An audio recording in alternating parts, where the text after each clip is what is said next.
Dagaya Oromo, Dagaya Sabah, Aceh Karong Kesan, Tergatin no Kaba,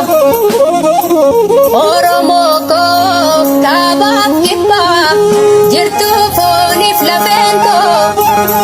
Oromo ko Bahagya, Jirra Jada Komoko, Sini Fandang Galase. Ishamitidigago itinaptakoma injipadadinago ajejeraodu intaugalago isinitidise guddisailmaku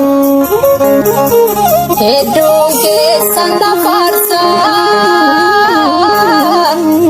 malu magalanigo tayo kagal manggaha inya